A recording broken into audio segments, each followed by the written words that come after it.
E aí, galera, vamos chegando. Salve, salve. E aí, meus amigos, como estamos?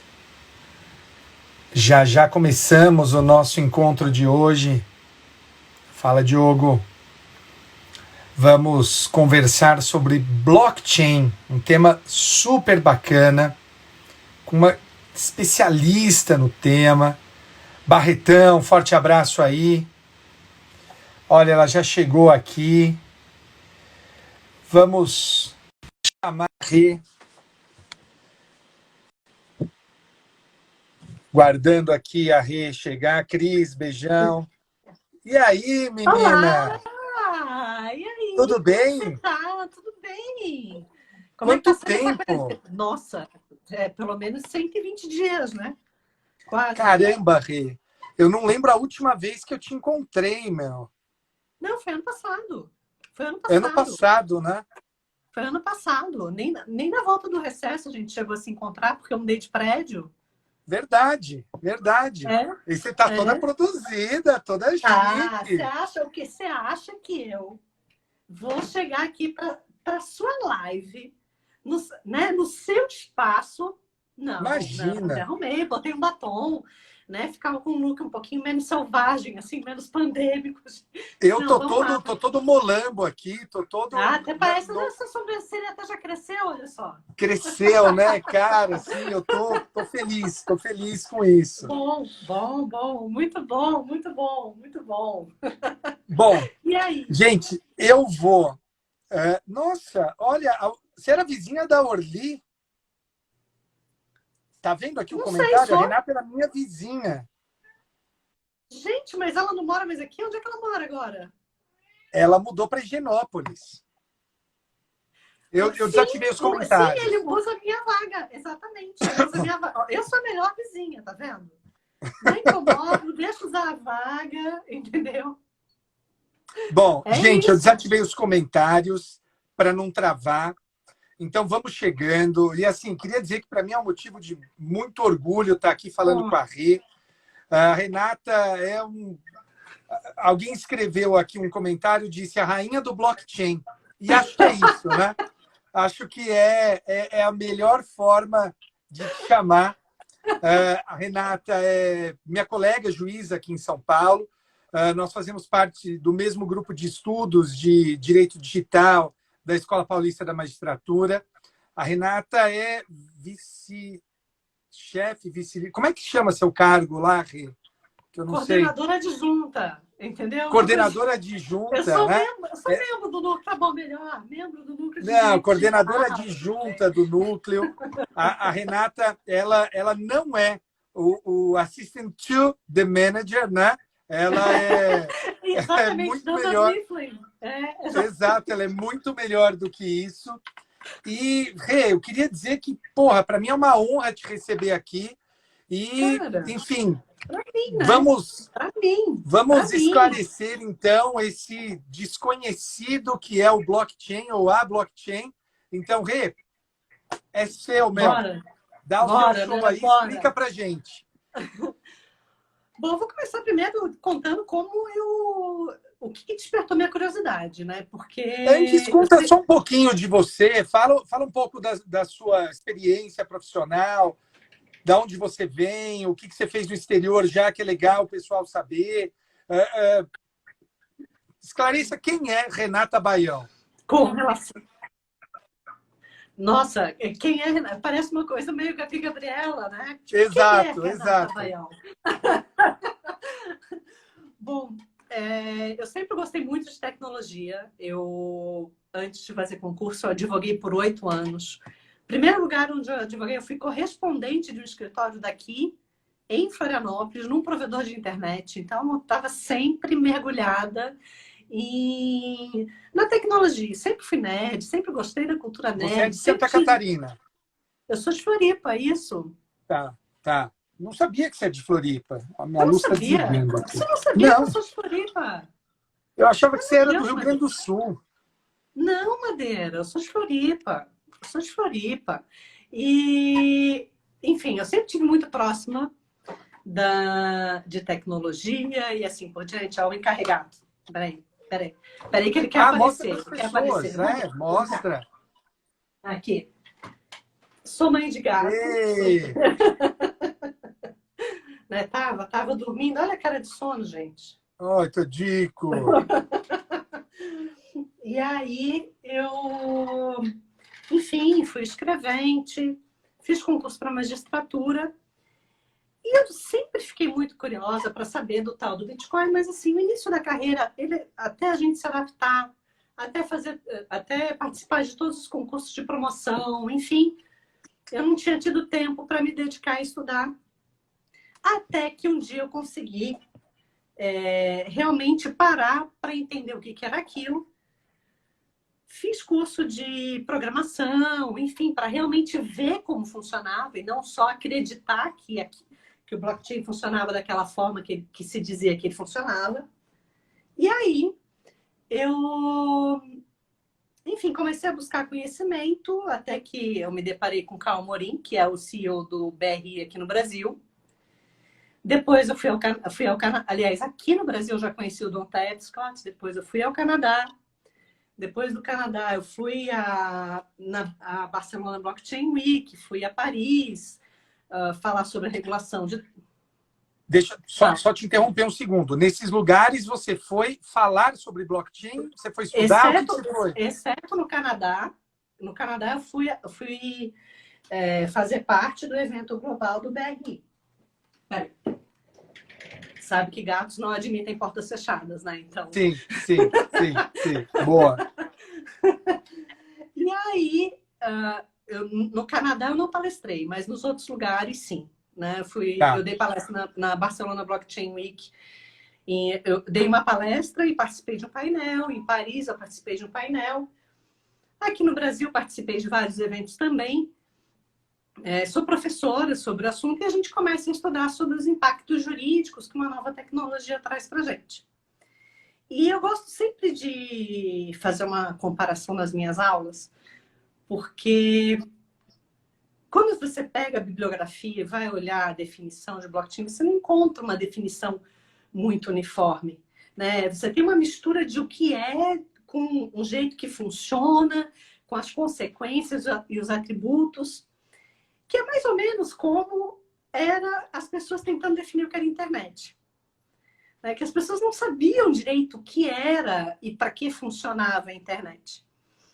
Então, eu gosto de dizer o seguinte, quando a gente olha para blockchain, o que a gente vê? A gente vê uma estrutura de dados. E o que é uma estrutura de dados? Um livro contábil é uma estrutura de dados, uma lista telefônica é uma estrutura de dados, uma lista de contatos é uma estrutura de dados. E dentro da blockchain, o que é importante é a forma como esses dados são organizados, como essas transações são organizadas. Então, enquanto numa lista telefônica nós temos nome, telefone e outros dados das pessoas, na blockchain a gente registra transações. Então, os dados... Que tipo de transações? Qualquer transação? A gente vai chegar nesse ponto. Tá, a gente vai chegar nesse ponto. Vamos pensar também no seguinte, tecnologias tendem a resolver problemas, né? Então, quando a gente fala vamos lá, em blockchain, a gente tem que pensar que blockchain resolve o problema do duplo gasto. E o que é isso na prática, Madeira? É o seguinte, na internet, até a blockchain, a gente não tinha um jeito de efetivamente gastar um certo valor. A gente sempre dependia de um intermediário para que isso acontecesse. Os ativos digitais, eles não tinham como ser individualizados propriamente. Então, por exemplo, quando você manda um e-mail com arquivo anexado, e eu tenho certeza que todo mundo que está escutando a gente já enviou um e-mail com arquivo anexado. O que a gente faz, na verdade, é enviar uma cópia do arquivo original. O arquivo original permanece no nosso computador. E com a blockchain, não. Com a blockchain, a gente tem efetivamente como controlar entradas e saídas de ativos digitais e nos assegurar de que eles estão realmente se movimentando pela rede. E o primeiro ativo digital foi o Bitcoin. Então, quando eu mando um Bitcoin na minha carteira para a sua, o Bitcoin ele efetivamente sai da minha carteira e vai para a sua. É como se aquele e-mail que a gente enviasse com arquivo anexado efetivamente removesse o arquivo anexado do computador para enviá-lo para o destinatário. Então, eu vou te interromper aqui um segundo. Vai lá. Para ver se eu entendi. E antes de eu tirar algumas dúvidas, eu tenho uma pergunta que eu sou bem assim, cartesiano. Rê, uma definição de blockchain. O que é? Uma estrutura de dados organizada sob a forma de contabilidade de tripla entrada. É isso. É uma estrutura de dados organizada sob a forma de uma contabilidade de tripla entrada. Tripla entrada. Tripla entrada. Você vai explicar sobre isso ainda. É óbvio, é evidente. Tá claro, bem, lógico. tá bem. Estamos a caminho, estamos caminhando.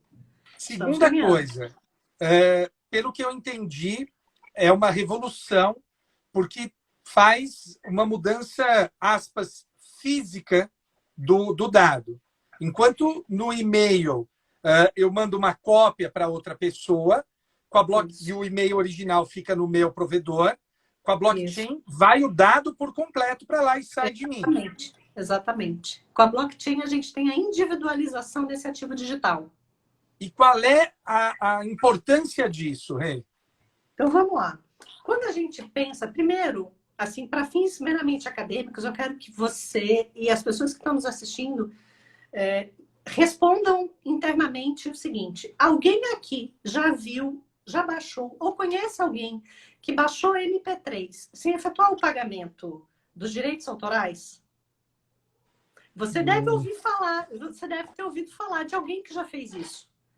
Napster, alguma coisa assim, que alguma o pessoal coisa baixava, assim. Torrent, mais recentemente. Isso. Eu ouvi as pessoas falando sobre isso. Até vi pessoas falando sobre que baixaram de maneira não lícita aquele Hamilton, aquele musical. Sem remunerar, né, o detentor daquele direito autoral, por exemplo. Né? Isso, sim. Então, nesse caso, a gente consegue individualizar esse arquivo. Então, você consegue descobrir, por exemplo, se foram feitas cópias dele ou não. Ou então, vamos imaginar, o ECAD. Você fez parte da comissão de formatura? Não, graças a Deus não. Não? Não. Mas teve alguém que fez parte da sua comissão de formatura.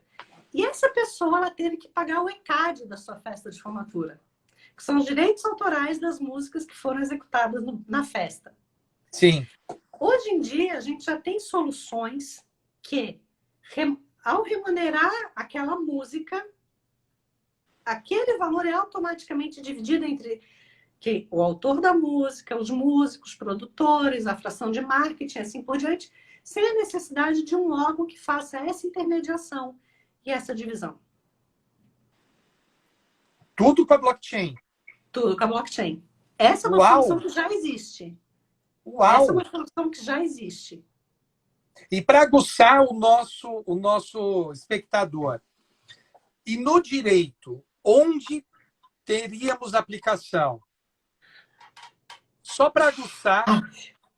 Bom, eu sou muito suspeita para falar, porque esse é um dos meus objetos de estudo favoritos, que são as soluções de disputa distribuídas.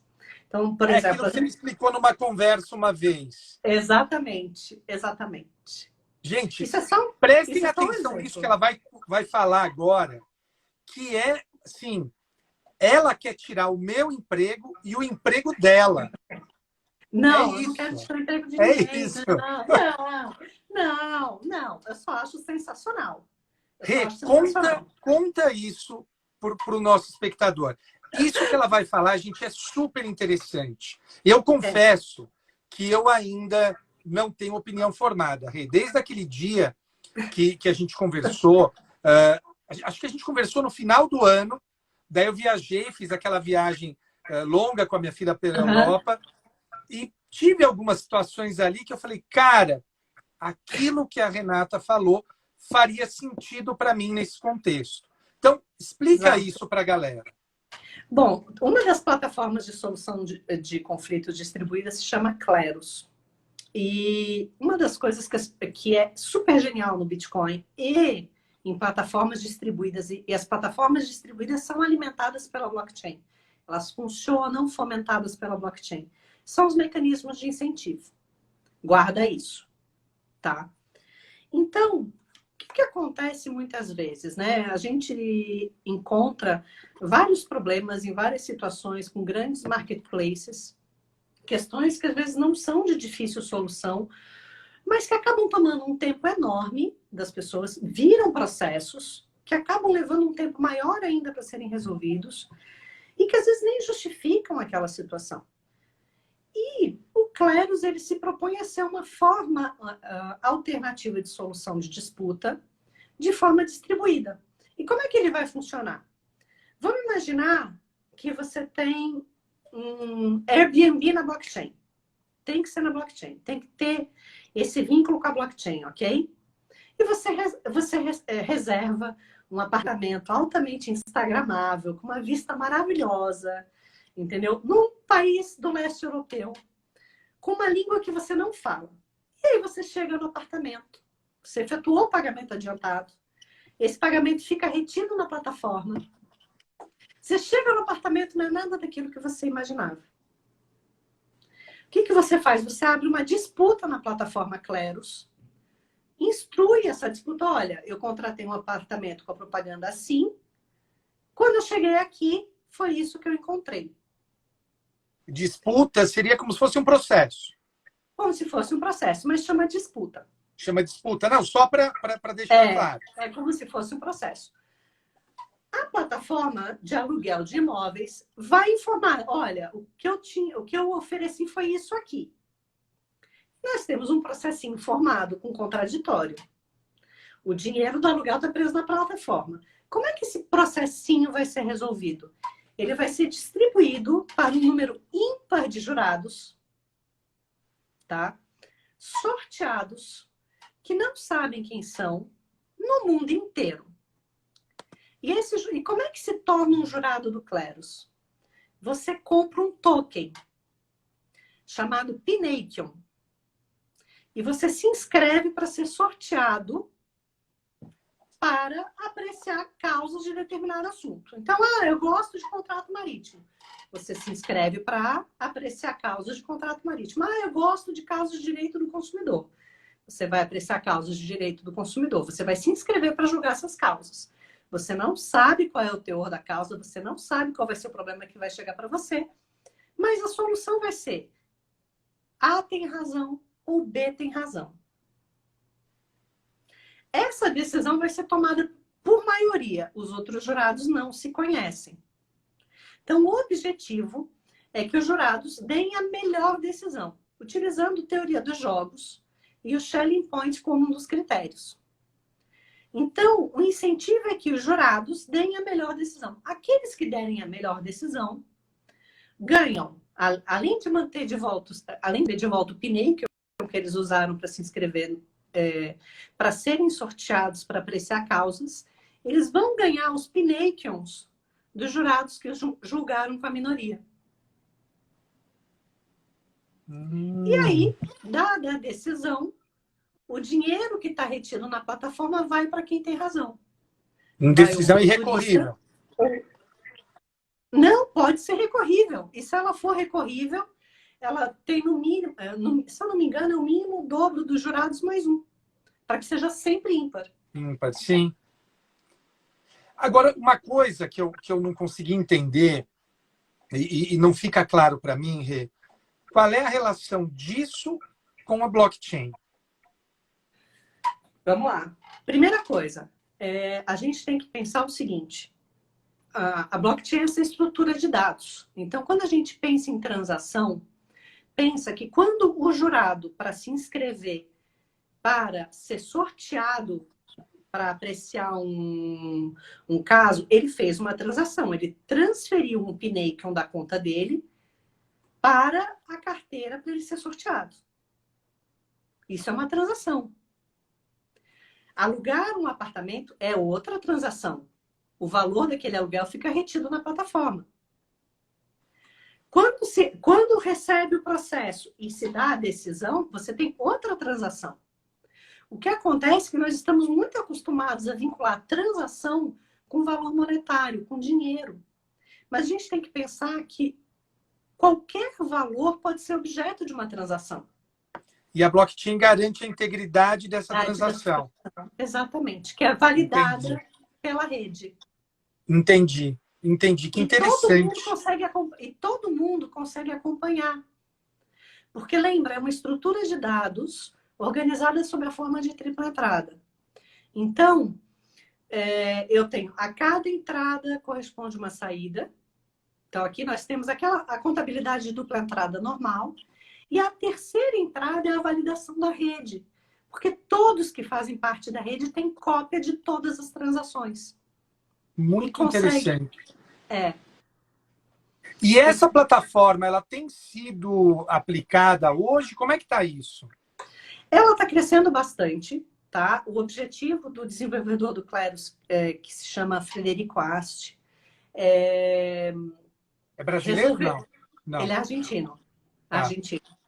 O objetivo dele é resolver disputas em 3 horas. Então, imagina, você tem um problema no leste europeu, num país que você não fala, cuja língua você não fala. Você abre uma disputa, recebe de volta o seu dinheiro enquanto você está almoçando. Qual é a chance que você tem de chegar no Brasil, depois de férias, e abrir uma ação contra a plataforma? Então, na verdade, também com essa sua explicação, tira uma dúvida minha, não toma trabalho do advogado, não toma trabalho do juiz, porque é algo que não iria virar uma disputa judicial. Exatamente. Assim, ó, na minha opinião, é um método alternativo de resolução de conflitos. Interessante. Então, ele entra não dentro da atividade jurisdicional propriamente dita, mas entra nos métodos alternativos. Então, olha só, vamos lá, fazendo um resumo do que foi dito até agora. A Rê falou o conceito do que é a blockchain, a Rê falou a importância dela, que mantém a integridade da transação, e mostrou uma aplicação para o direito. O que mais, Rê? Para onde a gente vai agora? Cara, dentro da sua exposição. Eu acho... Bom, a gente pode falar sobre Bitcoin, mas a gente pode falar sobre as mudanças que o blockchain vai trazer. Já que a gente já chegou falando já do Kleros, logo de uma vez, entendeu? Eu acho que a gente pode falar sobre as mudanças. Você é a professora, você que manda. Gente, mas aí eu vou passar a noite inteira falando, aí a gente vai quebrar o Instagram, porque não vai dar em 1 hora. Mas assim, primeira coisa... Eu acho que a gente pode fazer assim, ó, se você me permite, a gente nem tinha combinado isso. Eu acho que você pode falar hoje sobre as aplicações disso para o direito e na semana que vem fazer um só sobre Bitcoin. O que você acha? Falamos sobre Bitcoin, meios de pagamento... Isso, assim criptomoedas em geral. Mais ou menos aquela aula que você deu... Peraí. A gente vai abrir um para os juízes agora. Investidores. A gente vai abrir um parênteses agora. Assim, ó, não vamos falar criptomoeda. Tá? Eu gosto de dizer que criptomoeda é um criptoativo que tem a finalidade de se comportar como moeda. Porém, eu sei que moedas têm características em comum, mas assim, a gente trabalha com efeito liberatório obrigatório. Se eu for pagar o pão de queijo na esquina com Bitcoin e o padeiro não quiser receber, ele pode se negar a receber. Sim. Então, eu falo criptoativo. Eu tenho uma implicância. Tá bem. Não tá mais aqui quem falou. Tá bem. Então, a gente fala de criptoativo semana que vem. Muito bem. Hoje, podemos falar. Falamos das implicações para o direito. Então, toca o pau, Rê. Outra coisa, assim, que a gente tem que lembrar é o seguinte, o direito ele trabalha diretamente com um intermediário como meio de enforcement. Então, por exemplo, qual é a maneira mais fácil que a gente tem de obter bens para adimplir o débito em execução, Madeira? Basta injúria. Bacenjude, sim, sim, sim. Eu estava pensando se tinha alguma pegadinha na pergunta, porque Não eu tem, não brinco tem, que não são execução é dessas. Bacenjude e acabou, né? E acabou. Assim, a gente faz pesquisa em Bacenjude, faz pesquisa, o criador faz pesquisa em registro de imóveis e assim por diante, mas a gente está sempre dependendo de um intermediário. A Sim, gente depende das instituições financeiras, a gente depende dos cartórios e assim por diante. As redes distribuídas, o que elas fazem? Elas eliminam o intermediário. calma. O que é rede distribuída? Então, eu gosto assim, porque tem esse ping-pong, entendeu? Porque, veja, quando a gente faz uma transação financeira, eu dependo do banco para me dizer que eu tenho saldo, que a conta do destinatário existe, que N coisas podem acontecer dentro dessa transação, que o valor que eu estou transferindo não levanta suspeitas de ocultação de patrimônio e assim por diante. Existe todo um regramento referente à atividade financeira, certo? Eu dependo de um elemento centralizador, que vai ser a instituição financeira que vai controlar essas informações. Tá. Agora, veja, na blockchain, quando a gente... Vamos lá, a rede faz a validação de todas as transações. E toda a rede tem a cópia de todas as transações. Se todo mundo tem a cópia de todas as transações feitas por todo mundo, por que eu preciso de um controlador central para isso? Você está querendo dizer que, por exemplo, deixa eu ver se eu entendi. Vai lá. Os meus dados financeiros estariam na rede. Sim. Só que, e a privacidade?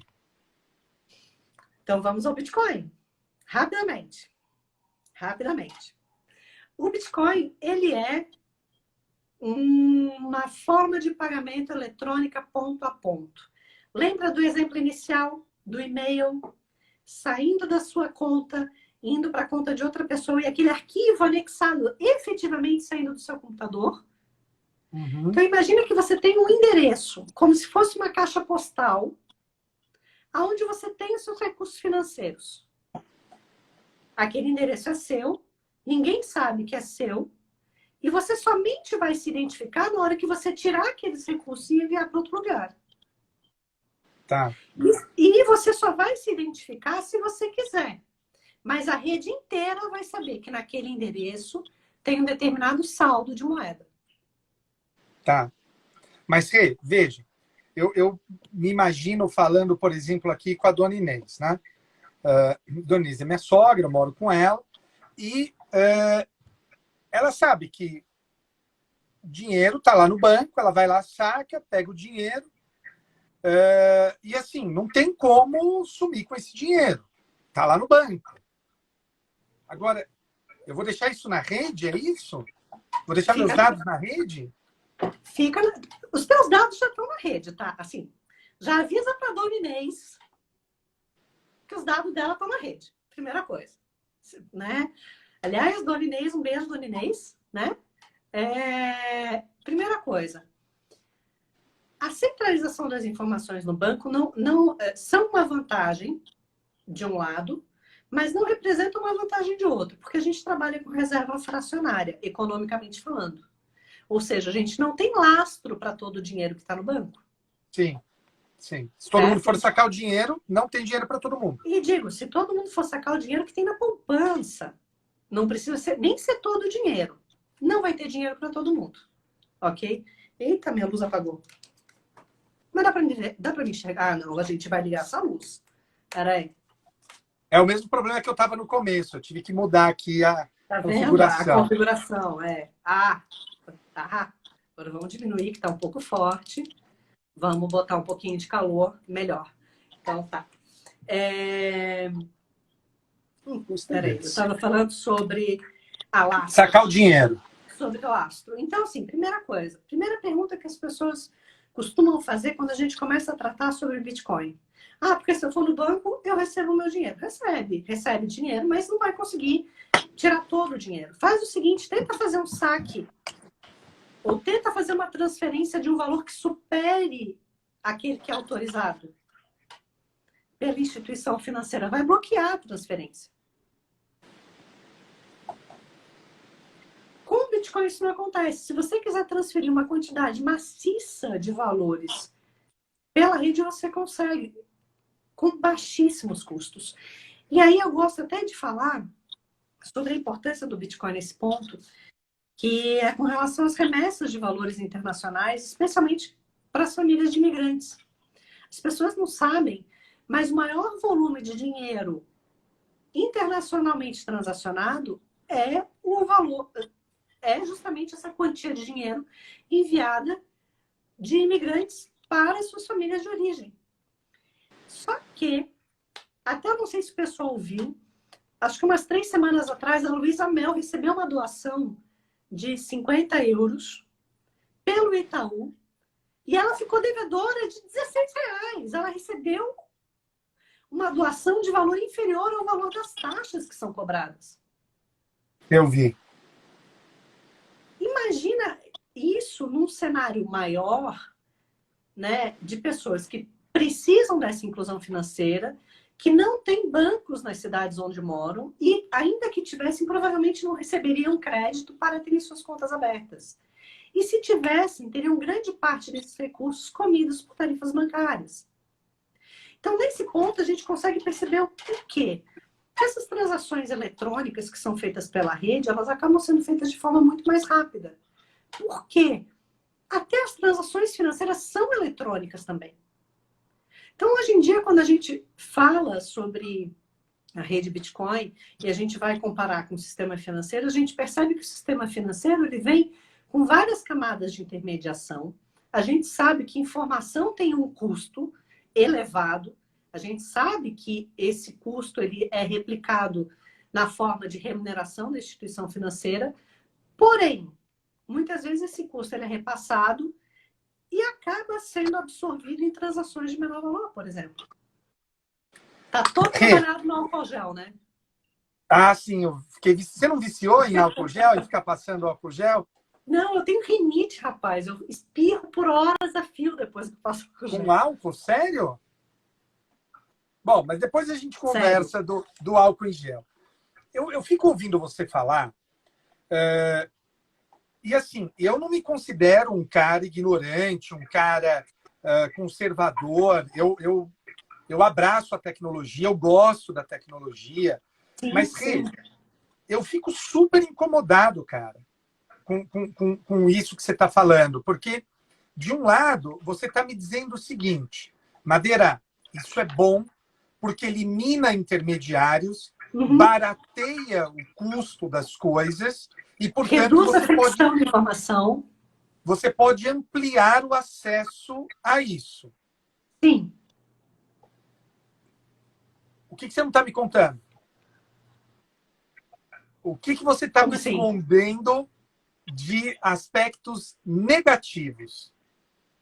Ou você quer esperar um pouco para chegar lá? Não, na verdade, eu não estou escondendo nada. Na verdade, eu não estou brincando. Nada. Mas assim, o que nada é tão bom que só tenha vantagens.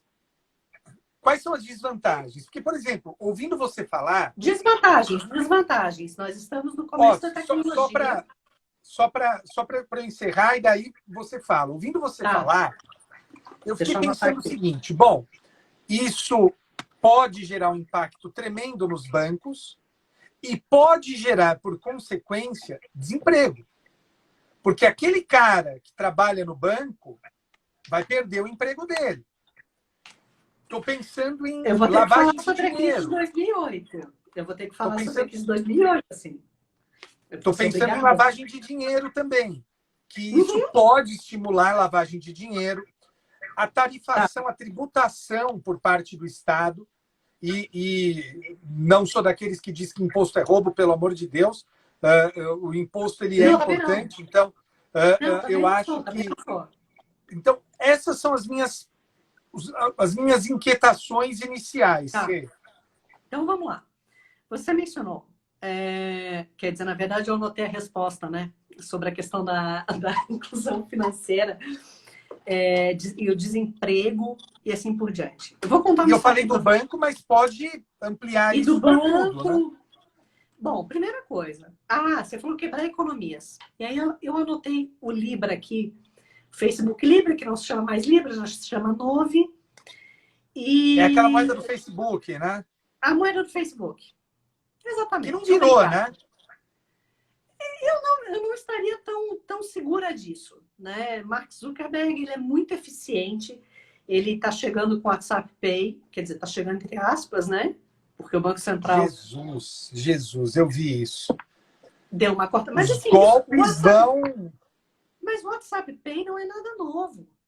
E o WhatsApp Pay seria viabilizado pela Cielo. Então, assim, a estrutura... na verdade, haveria uma conveniência maior.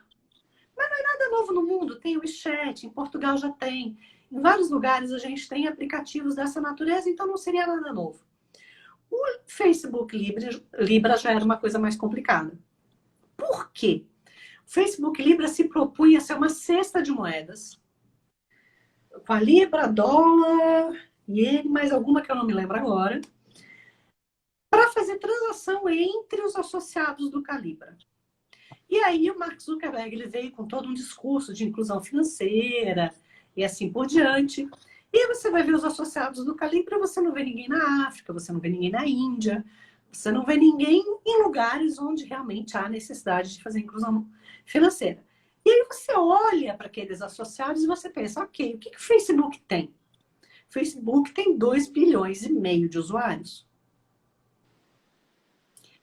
Se esses 2,5 bilhões de usuários transferirem 10% que seja das suas receitas para o Libra, nem que seja como uma forma de manter o valor da moeda, eles quebram a economia. E aí quebra mesmo. Certo? Você mencionou desemprego. Bom, crise de 2008. O white paper do Bitcoin, ele nasceu no Dia das Bruxas, 31 de outubro de 2008. Ele foi divulgado numa lista de criptografia. E na época, nós tínhamos instituições financeiras quebrando porque os registros contábeis daqueles investimentos todos estavam todos fraudados. E aí um filme excelente para assistir é o A Grande Aposta, que ele mostra exatamente isso. Sim. Ele mostra exatamente isso. E lá, muitas pessoas perderam suas casas e perderam seus empregos, enquanto as instituições financeiras foram resgatadas pelos bancos centrais Pelos mundiais. governos, sim. Exatamente, pelos bancos centrais mundiais. Então, veja, pode haver desemprego? Pode. Mas o sistema atual não evita o desemprego. Não evita. Não evita, é verdade. Entendeu?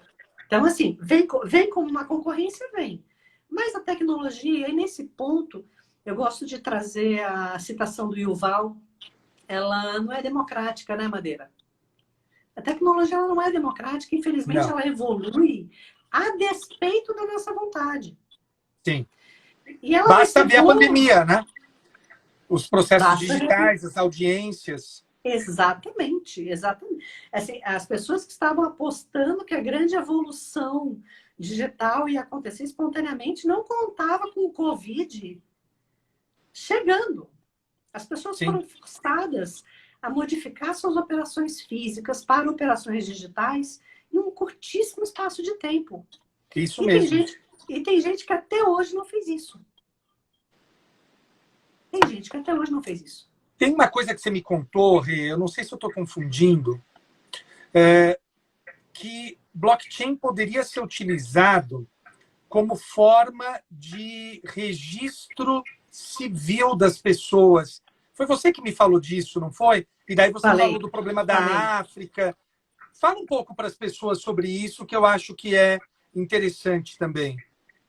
Então, vamos lá. Quando a gente fala de uma rede que tem registros imutáveis de transação, e a gente pensa assim, num ativo, quando a gente começa a ampliar a nossa visão sobre o que pode ser um ativo, a gente sai da esfera meramente financeira e monetária, da transferência de valor financeiro objetivamente, como no caso do Bitcoin, e começa a pensar em outros tipos de ativos.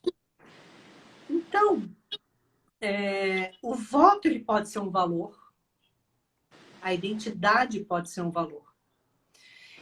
E muitas vezes a gente tem que pensar que existem pessoas que não estão identificadas. A gente falou da pandemia agora e tem essa renda emergencial. E qual é a maior dificuldade de todas? É alcançar as pessoas que não têm, por exemplo, um banco. A quantidade de pessoas... Eu pesquisei aqui rapidinho. Tem um dado que apareceu aqui no Twitter, no Google, a primeira busca. No Brasil, quase 600 mil brasileiros não têm certidão de nascimento. 600 mil. E isso é um problema. Isso é uma... Eu fico... Essa é uma questão que me comove muito e não é de agora. Eu fui dar aula em Manaus e eu lecionei lá numa pós, e o módulo era sobre acesso à justiça, e eu fui conhecer as populações ribeirinhas lá, e a gente percebe o quê? Que o Estado não alcança aquelas pessoas. E não são as pessoas que têm que alcançar o Estado, é o Estado que tem que alcançar as pessoas. Sim. Né? Então, assim, se você tem 600 mil pessoas sem certidão de nascimento, você tem muito mais... Você tem uma quantidade enorme de pessoas que têm certidão de nascimento, mas que não vão ter acesso a banco. Se elas não tiverem acesso a banco, elas também não têm acesso a sistema de saúde, sistema de educação, nem a renda emergencial. Sim. E aí, quando a gente olha para outros países, e aí eu gosto de trazer o case da África, porque a África ela é um continente com muitas peculiaridades, mas que sempre foi muito bem sucedido, não na parte de registro civil de nascimento, porque tem muita gente que não se registra para não pagar imposto. Mas sério? Sério. Sério. Muita gente que não registra e não quer ser registrado para não pagar imposto. Mas vive como? Oi? Mas vive como? Cortou. Vive sem registro. Só que aí, tem soluções que permitem acesso à finança, como é o caso do Bitcoin, por exemplo. Em 2007, já havia transferência de recursos por meio de crédito de celular. Por quê? Hoje em dia, todo mundo tem celular.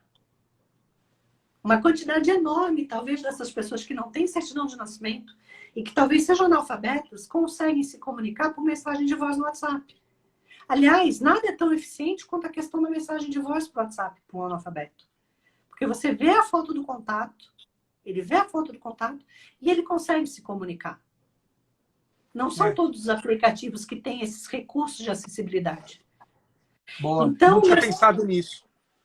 Então, nós teríamos meios, sim, de alcançar pessoas de uma maneira muito mais eficiente e de elas terem identidade civil. Isso é fundamental para que o Estado tenha noção de sua verdadeira dimensão e da dimensão do seu papel. Mas eu tenho uma dúvida nisso, pensando no que você falou, no exemplo que você deu do Amazonas. Não pressupõe que a pessoa tem acesso à internet? E como é que você vai dar acesso à internet para uma população ribeirinha, por exemplo?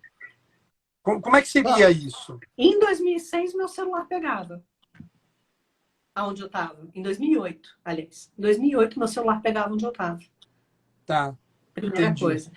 E hoje em dia, existe o desenvolvimento de uma coisa chamada uma rede mesh, que cada pessoa seria um ponto de acesso à internet para outras pessoas. Então, se você vai com o seu celular num determinado lugar, você passa a ser também um ponto de acesso à internet para outras pessoas. Você vira um roteador. Mais ou menos isso. Mais ou menos isso. Que doideira, isso eu não conhecia. Isso você não me contou. Isso é maravilhoso. Isso é maravilhoso. Isso é maravilhoso. Isso é maravilhoso. Assim, eu sou suspeita para falar, né? Assim, meus olhos realmente brilham quando eu começo a pensar nas possibilidades. Então, assim, só que isso exige uma vontade muito grande, né? Hoje em dia, se fala em identidade soberana ao ponto de você poder criar a sua própria identidade para cada ato que você venha praticar. de forma que a sua privacidade seja integralmente resguardada. Como assim? Padrões de criptografia elevados. Então, vamos imaginar a seguinte situação, Madeira. Eu te encontro na rua, tu tá com o celular no chão. Você olha o celular e você diz, é meu. Eu falo assim, me prova. Você, não, é meu. Você, então, eu te mostro o celular e digo, coloca a senha. Você se vira, insere a senha e me mostra o celular desbloqueado. Você concorda comigo que você satisfez o requisito para comprovar aquela situação de posse do celular? Sim. Então, tem projetos hoje em dia fazendo a mesma coisa para a identidade. Não, mas o que eu não entendi foi uma parte que você falou o seguinte, criar diferentes identidades para a mesma pessoa. Ou eu entendi errado? Não entendeu errado, não. Isso é identidade soberana. O conceito de identidade soberana é aquele que te permite criar identidades para cada situação. Então, por exemplo, você consegue ter a tua identidade criada para a prática de determinados atos. Por exemplo, aqui com você eu sou Guilherme. Sim. Num outro contrato eu sou Pedro. Sim. E como é que vai vincular assim, tudo a mim? Pelo blockchain? Criptografia. Eu não sei se eu gosto disso, Rê. Não tem problema. Não, o ponto não é gostar ou não. Veja, eu consigo perceber os grandes riscos que a gente corre, por exemplo, com blockchain, porque na blockchain a gente consegue estabelecer padrões de governança, certo? Já no código, tá? O que me garante que esse padrão de governança não vai ser um padrão de governança abusivo, ou que ele não vai replicar, ou que ele não, isso é muito importante. Entendeu? Pessoal, eu vou tentar explicar de uma maneira mais tosca, um exemplo mais tosco, isso que a Rê falou que é super importante. Tem um podcast que eu adoro, do Guilherme Felitti, que se chama Tecnocracia. Ai, maravilhoso. Maravilhoso. E o Maravilhoso. Guilherme, ele explica, num dos episódios, ele fala que foi revelado que os programadores do Google faziam códigos racistas, com viés racista, tendenciosos. Exato. Então, é isso que a Rê está explicando. Rê, e aí? Como nos garantir disso? De impedir isso? Mas esse é o grande ponto da gente estudar tudo isso que a gente está estudando. Essa é a grande necessidade que existe diante da tecnologia, é a gente realmente se aprofundar naquilo que acontece e nos desvios que isso acontece. Esse episódio do Tecnocracia, que é maravilhoso, ele fala do caso do cartão postal da Kodak. Isso. Ele fala, esse episódio é incrível. Ele fala sobre o caso do cartão postal da Kodak. Então, veja, não é uma tecnologia como inteligência artificial ou como blockchain. É fotografia, é filme de fotografia, que já era, entre aspas, tendencioso porque aquela indústria não identificava a necessidade, sabe-se lá por quê, de fazer um filme fotográfico sensível a todos os tons de pele. Sim, sim. Então, no final das contas, a gente tem que estudar a fundo as tecnologias. Por quê? Uma tecnologia que mantém registros imutáveis sobre todas as transações, ela me é interessante desde que a minha privacidade esteja resguardada e a minha liberdade de expressão também. Mas, Rê, ainda voltando a esse ponto, a gente não corre o risco de ter uma democracia na mão de programadores? São os programadores que vão definir a nossa democracia? Mas nós já temos uma democracia na mão de programadores. Isso já acontece. Isso já acontece. A gente pode falar sobre o Cambridge Analytica. Sim, sim. Né? Que é o caso mais emblemático.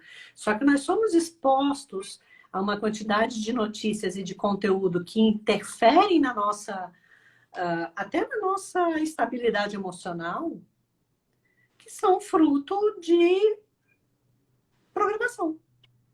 Sim. Lembra daquele experimento que o Facebook fez? Que manipulou as nossas emoções? Exatamente. E foi o Facebook que fez o experimento. Sim, sim, sim. Entende? Ou seja, ele queria realmente ver se expondo as pessoas a um conteúdo mais triste, ele conseguiria deixar as pessoas mais tristes.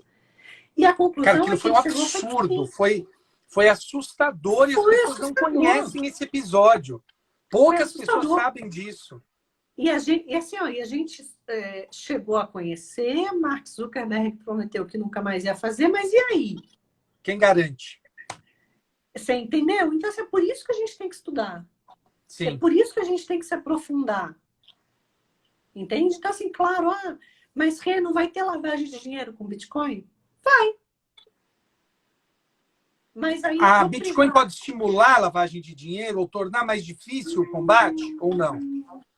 Ele torna mais ágil a transferência de recursos, mas ele deixa um rastro de prova permanente. Isso é interessante. Isso é interessante. Entendeu? Então, assim, estimula. Se mudar para outro tipo de moeda, dificulta ainda mais o rastreio. Mas já existem empresas que trabalham em análise da cadeia de blocos, que trabalham em parceria com órgãos de fiscalização e assim por diante. Né? Tem Tá. pessoas que são frontalmente contra isso, mas você consegue rastrear todas as transações. Tem Vou moedas que fazer o são bem mais seguinte. difíceis. Eu tô com receio porque a gente tem mais 8 minutos, mais ou menos. E eu imagino que tem um monte de gente querendo Perguntar. tá com a cabeça tão maluca Abre quanto a minha. aí. Vamos ver. Então eu vou abrir os comentários. Abre aí, vamos ver. Vamos ver se tem alguém vivo ainda, né? Pessoal, aproveitem. Agora é a hora de vocês tirarem eventuais dúvidas que tenham ficado sobre isso. Assim, eu penso... ó, pessoal te elogiando aí. Salva a live, pelo amor de Deus. Pode deixar. Vai ter outra também. Semana que vem, se a retopar, a gente já marca. Mas e aí? Eu acho, Rei, que aquilo que eu te falei, que trate a gente como se a gente tivesse 5 anos de idade, né? Você lembra alguma... aqui uma pergunta bacana. Você conhece algum texto para ler sobre esse experimento do Facebook? Eu não conheço nenhum, eu só conheço... Não, tem, mas tem. Tem que eu já li, eu procuro, te mando e a gente bota nos stories. Me manda um inbox que eu procuro e eu mando o link. Pessoal, sigam o perfil da Renata, que também vale muito a pena. Vale muito a pena. Porque ela também sempre... estão pedindo para você falar mais sobre o Cleros. Mando. Falo mais do Cleros. Falo sim. Aqui, uma pergunta clássica de advogado.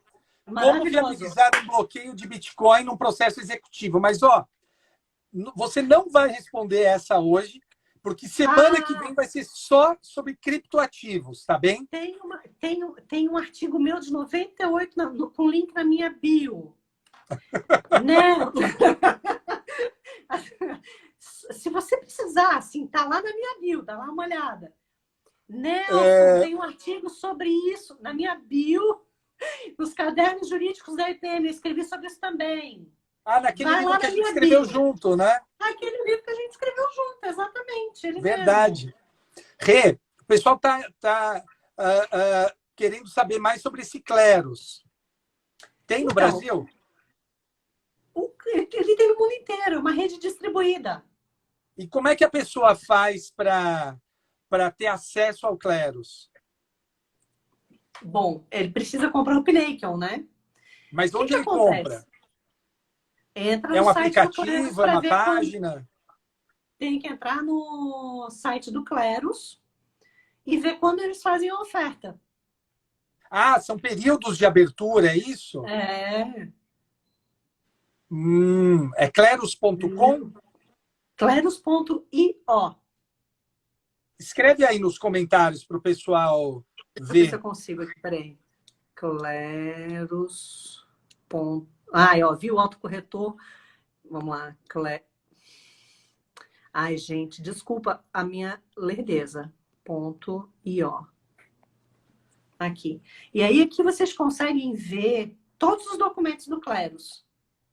Obrigada, Carl. O Carl Amorim que me acolheu, abriu os braços e as portas aqui no Brasil. Me apresentou para o Dom Tapscott e me levou para o BRI.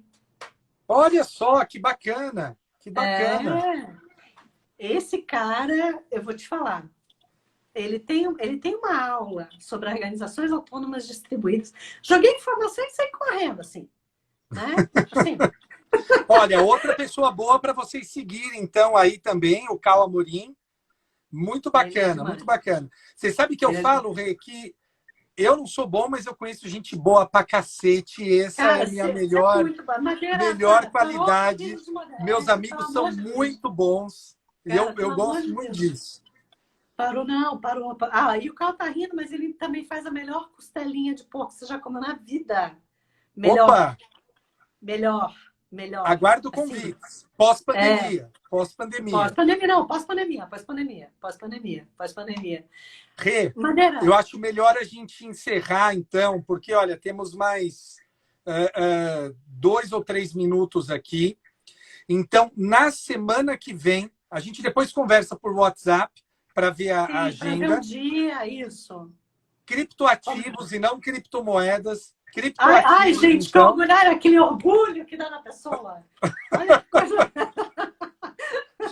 Rê, então, olha, eu adorei, acho que o pessoal gostou demais também. Obrigado mesmo por se dispor aí toda. Mel, se despede aí do pessoal, até semana que vem. A palavra é sua, Rê. Cara, muito obrigada pelo espaço. Obrigada a todos que viram. Marcelo, que é coautor comigo agora no livro do Palhares, também sobre um artigo sobre LGPD. Cal falando sobre... Enfim, obrigada a todo mundo. Eu volto sempre que o Madeira me convidar. Para mim é uma honra estar aqui nesse legal da internet. Né? Todo mundo sabe disso. Né? O Madeira sensacional. Profundo conhecedor, sobretudo, grande amigo meu. Infelizmente, não estamos mais no mesmo prédio. Né? Estou morrendo de saudades, Madeira. Fique bem. Qualquer coisa grita e a gente continua na próxima. A gente vai próxima semana. Vamos só marcar a data, mas próxima semana. Só marcar o dia. Tá bem. Isso aí. Combinado. Brigadão. Valeu, gente. Até semana que vem com Criptoativos. E olha, amanhã... Obrigada a todo mundo. Amanhã tem live. Eu vou falar sobre júri virtual. Essa semana tem várias lives. Tem live todo dia. Amanhã eu vou falar sobre... Como é que fica o sigilo nesse caso? Como é que fica o sigilo do júri? Quer saber como é que fica o sigilo? Assiste a live de amanhã. Pô, Madeira, me ajuda. Amanhã eu vou falar disso no perfil do Paulo Sérgio. Gente, obrigado a todos. Tá bom. Fiquem com Deus. Até semana que vem. Valeu. Beijo.